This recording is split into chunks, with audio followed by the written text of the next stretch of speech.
بسم اللہ الرحمن الرحیم اللہم کل ولیک الحجۃ ابن الحسن صلواتک علیہ وعلی آبائہ فی ہذہ الساعۃ وفی کل ساعۃ ولیا وحافظا وقائدا وناصرا ودلیلا وعینا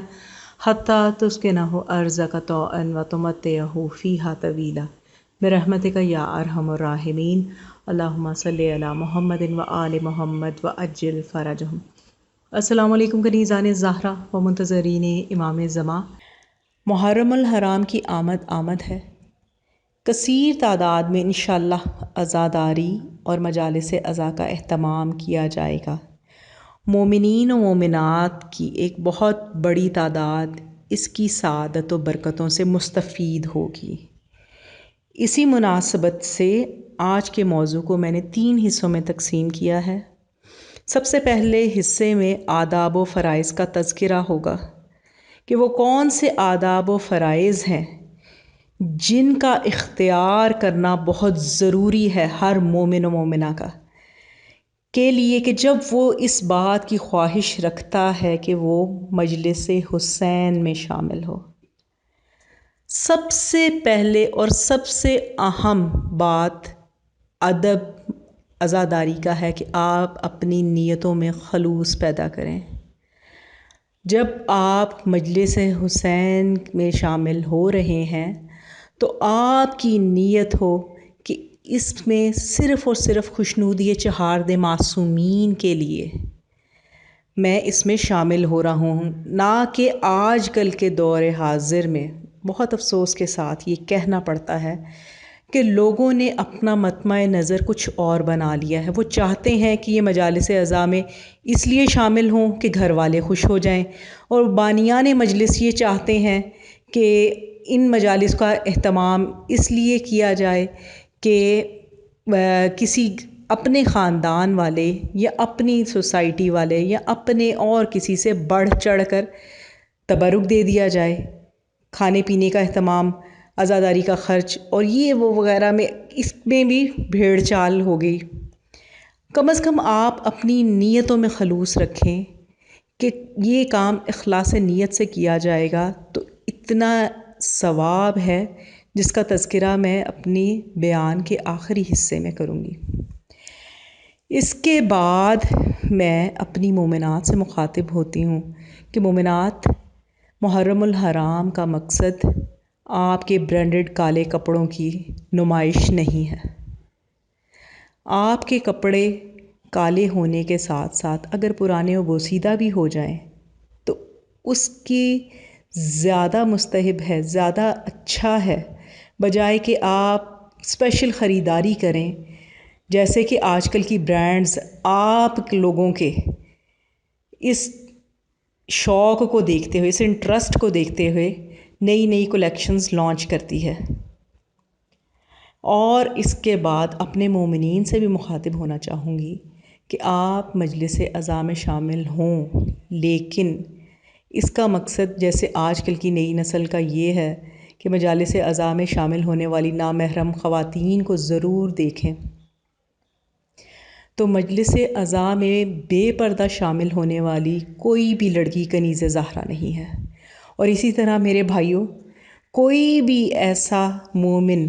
جو بے حجاب خواتین کو دیکھ رہا ہے وہ اپنے آپ کو امام حسین کا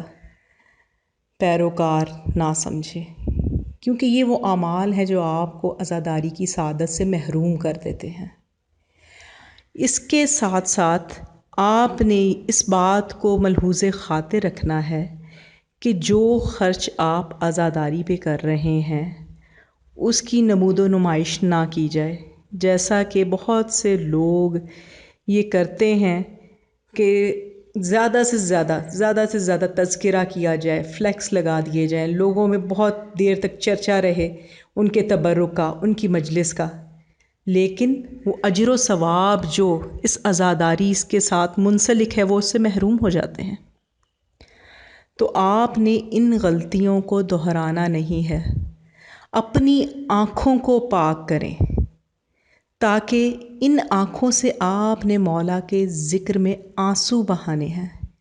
اپنے دل کو پاک کریں کہ اس دل سے آپ نے اس دل میں مولا حسین کا ذکر سن کے ان کی محبت میں آپ نے عزاداری میں جانا ہے۔ اپنے ہاتھوں کو پاک کریں کہ ان ہاتھوں سے آپ نے ماتم حسین کرنا ہے۔ اپنے قدموں کو پاک کریں کہ آپ چل کے جائیں گے اور اس عزاداری کی محفل میں شامل، مجلس میں شامل ہونے کے لیے جتنے قدم آپ اٹھاتے ہیں آپ کو ہر ایک ایک قدم کا اجر و ثواب ملے گا۔ تو کنیزان زہرا، یہ تو وہ کچھ باتیں تھیں، کچھ آداب تھے، کچھ فرائض تھے اور کچھ غلط تصورات تھے جو لوگوں نے خود اپنی طرف سے گھڑ لیے، من گھڑت باتیں تھیں۔ اب اس کے ساتھ ساتھ یہ تو اصلاح میں چاہتی تھی کہ آپ لوگ اپنی کریں، لیکن جیسے ہی محرم الحرام کی آمد ہوتی ہے تو آپ سب بخوبی واقف ہیں کہ ہمارے معاشرے میں ایک واویلا ہو جاتا ہے۔ یہاں پہ شادی اور موسیقی کی محفلوں میں کوئی پابندی نہیں لگتی، رات دیر گئے تک وہ محفلیں چلتی رہتی ہیں، لیکن جیسے ہی مجلس حسین کا نام آتا ہے لوگوں کے دل تنگ پڑ جاتے ہیں۔ فوراً سے فتوے جاری ہو جاتے ہیں کہ مجلسوں کے اوپر خرچ نہ کیا جائے، عزاداری پر خرچ نہ کیا جائے، اس کی بجائے کسی غریب بچی کی شادی کرا دی جائے، کسی یتیم کی تعلیم و تربیت کر دی جائے۔ لیکن کنیزان زہرا، اس بارے میں حوزہ علمیہ کے ہمارے صدر کہتے ہیں علامہ وحید خراسانی کہ اگر کوئی آپ سے یہ کہے کہ عزاداری پہ اپنا خرچ کم کر دو اور اس کا متبادل کوئی اور خیر و برکت کے لیے تلاش کرو، تو ان لوگوں سے کہیں کہ عزاداری کے خرچ میں کمی نہیں، انشاءاللہ اضافہ ہوگا۔ یہ عزاداری پہ خرچ اتنا اہم ہے اور اتنا اس کا اجر و ثواب ہے، یہ آپ کو بتانا چاہوں گی۔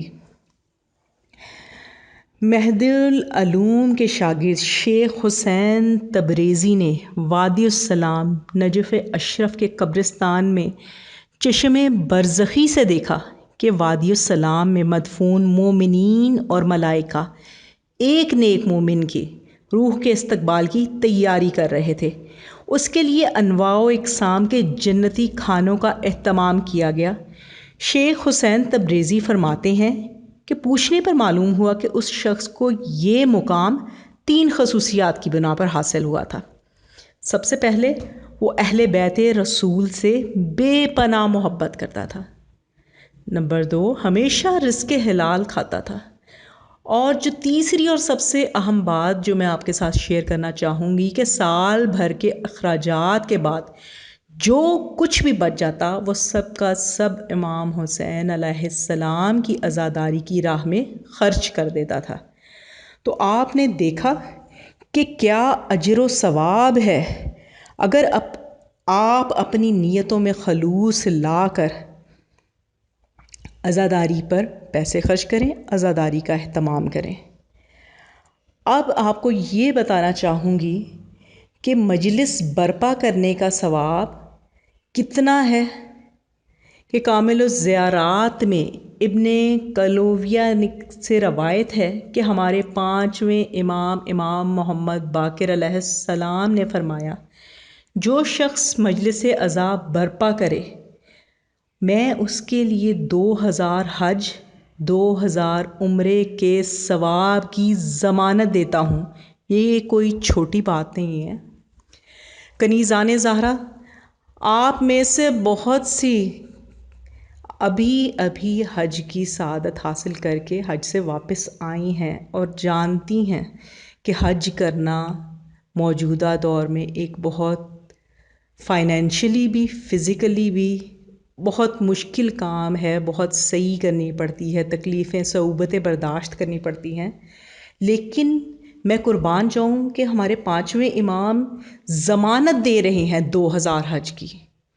2000 عمرے کی، اور یہ وہ حج اور عمرے ہیں کہ جو آپ کو آنکھیں بند کر کے اس بات کا ہمارا ایمان ہے اور ہمارا یقین ہے کہ ان کا ثواب تو ملنا ہی ملنا ہے، اور اس لیے کس نتیجے میں ملنا ہے؟ عزاداری برپا کرنے کے نتیجے میں۔ اور ان مجالس عزا کی اہمیت اس قدر ہے کہ خود ائمہ طاہرین نے اپنے گھروں میں اس کا باقاعدگی سے انتظام کیا اور بہت تاکید کی گئی، بہترین اجر و ثواب کی ضمانت دی گئی۔ اکثر ایسا ہوتا تھا کہ مجالس عزا میں جب مسیح خواہ مجلس پڑھتا تو ائمہ طاہرین خود بھی مجلس میں گریا کرتے اور پردے کا اہتمام کر کے اپنے اہل حرم کو بھی مجلس میں شامل کرتے، اور اسی سنت پر عمل کرتے ہوئے ہم اب مجالس میں جب جاتے ہیں تو باپردہ تمام مومنات بھی شامل ہوتی ہیں، ہم اپنے بچوں کو بھی لے کے جاتے ہیں اور ایک پیغام دیتے ہیں ان تمام طاغوتی قوتوں کو جو یہ سمجھتے ہیں کہ وہ طاقت کے زور پر، دہشت گردی کے زور پر اس عزاداری کے سلسلے کو ختم کر دیں گے۔ لیکن میں کہنا چاہوں گی ان سب سے کہ یہ سلسلہ قیامت تک چلتا رہے گا، کیونکہ اس سلسلے کے لیے اللہ تعالیٰ نے خود وعدہ کیا ہے کہ تم میرا ذکر کرو اور میں تمہارا ذکر کروں گا۔ یہ ایک ایسا معجزہ ہے جو 1400 سال سے جاری ہے اور انشاءاللہ جاری و ساری رہے گا۔ میں دعا گو ہوں کہ امام زمانہ تمام دنیا میں موجود ہونے والی، برپا ہونے والی عزاداریوں کے سلسلوں کی حفاظت کرے، تمام ماتمی اور عزادار بخیریت اپنے گھروں میں واپس جائیں۔